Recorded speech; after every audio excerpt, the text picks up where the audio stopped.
আজকে কথা বলবো কিভাবে আপনারা কমার্শিয়ালি কোকাটেল ফার্ম তৈরি করতে পারবেন। আসসালামু আলাইকুম বন্ধুরা, আমি আতিক। এখন বর্তমান আছি আমার কোকাটেল ফার্মে।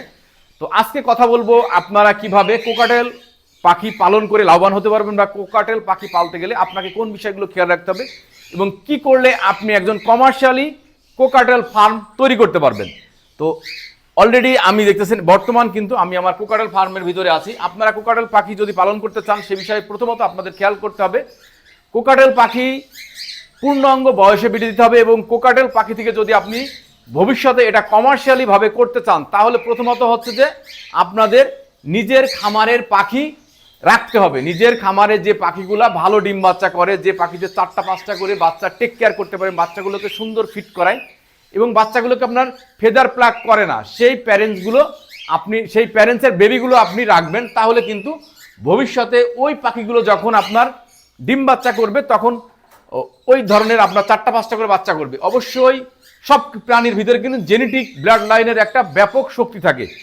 যে পাখি যত ভালো তার বাচ্চাগুলো ফিউচারে ভালো হয়।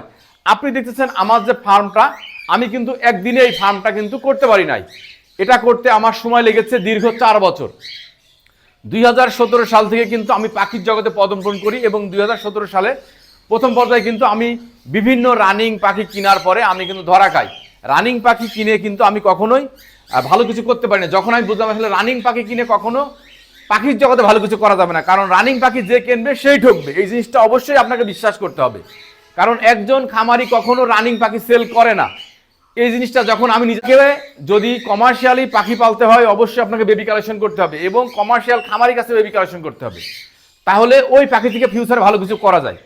আমার ফার্মটা তৈরি করতে হলে যখন আমি করেছি আর কি, তখন কিন্তু আমি কমার্শিয়াল খামারির কাছ থেকে পাখি কালেকশন করছি। কালেকশন করার পরে ওই পাখিগুলো যখন আমি পরবর্তীতে বিডে এসছে, যে পাখিগুলো ভালো ডিম বাচ্চা করছে ওই পাখির বাচ্চাগুলো কিন্তু আমি রাখছি। প্রথম পর্যায়ে কিন্তু আমি অ্যাকচুয়ালি কোনো পাখি সেল করিনি, রেখে ওই পাখির থেকেই কিন্তু আমি পরবর্তীতে বিট যখন করাইছি তখন দেখছি ভালো ডিম বাচ্চা করতেছে।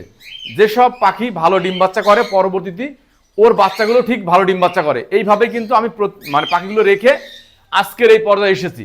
অবশ্যই আপনারা কমার্শিয়াল পাখি খামারি হতে গেলে অবশ্যই আপনাদের এই বিষয়টা খেয়াল রাখতে হবে। প্রথম পর্যায়ে যেসব পাখিগুলো ভালো সেই পাখিগুলো রাখতে হবে এবং অবশ্যই পাখিগুলোকে পূর্ণাঙ্গ বয়সে পাখিগুলো বেড়ে দিতে হবে এবং আপনাকে অবশ্যই ভালো মানের মেডিসিনের পাশাপাশি ভালো মানের খাবার কিন্তু এদেরকে দিতে হবে। খাবারের বিকল্প নাই, কারণ হচ্ছে যে আমরা একটা নির্দিষ্ট জায়গায় কিন্তু এদেরকে রাখছি, এটা নির্দিষ্ট সীমানায় এদেরকে রাখছি। তাহলে এই নির্দিষ্ট সীমানার ভিতরে যদি আপনি ভালো খাবার না দেন ওরা কিন্তু ভালো খাবার পাবে না। তো অবশ্যই আপনি দিলে ওরা পাবে, না দিলে কিন্তু পাবে না। এই বিষয়টা অনেকে আমরা বুঝি না। আর যদি পাখিটা উন্মুক্ত থাকতো তাহলে ওরা কত ধরনের খাবার ওরা খাইতো তার সিকি ভাগই কিন্তু আমরা দিতে পারি না। এই জন্য অবশ্যই আমরা যারা খামারি আছি বা আমরা যারা পাখি পালি তাদেরকে চেষ্টা করতে হবে অবশ্যই পাখিকে ভালো মানের খাবার, ভালো পানি, তাদেরকে ভালো যত্ন, ভালো পরিষ্কার পরিচ্ছন্ন জায়গা যদি আপনি দেন তাহলে অবশ্যই এদের থেকে আপনি ভালো কিছু পাবেন। যত্ন ভালোবাসা থাকলে অনেক কিছু জয় করা সম্ভব এবং আপনার ভিতরে যদি ধৈর্য থাকে, চেষ্টা থাকে, অবশ্যই আপনি ভালো কিছু করতে পারবেন। এই জন্যে ধৈর্য হচ্ছে সবচেয়ে বড় সম্পদ। আপনার যদি ধৈর্য থাকে তাহলে ফিউচারে অবশ্যই আপনি ভালো কিছু করতে পারবেন। তো আসলে কোনো কিছু কখনো একদিনে হয় না, এর জন্য ধৈর্য এবং চেষ্টা লাগে। তো এই বিষয়গুলো যদি আপনারা খেয়াল করেন অবশ্যই একদিন আপনি বড় মাপের ভালো খামারি হতে পারবেন এবং আপনি যত এইখানে কাজ করবেন তত আপনি শিখবেন এবং জানবেন। কেউ আপনাকে কখনো বলে কয়ে বোঝাতে পারবে না। আমি যতই আপনাকে বলি আপনি আমার কাছ থেকে কিছু শিখবেন, আর এক জায়গা থেকে কিছু শিখবেন, এইভাবে নিজে প্র্যাকটিক্যালি শিখবেন, একসময় আপনি নিজেই সব কিছু আপনার আয়ত্তে চলে আসবে। তো আশা করি সবাই বুঝতে পারছেন। সবাই ভালো থাকবেন, সবার শুভকামনা। আসসালামু আলাইকুম।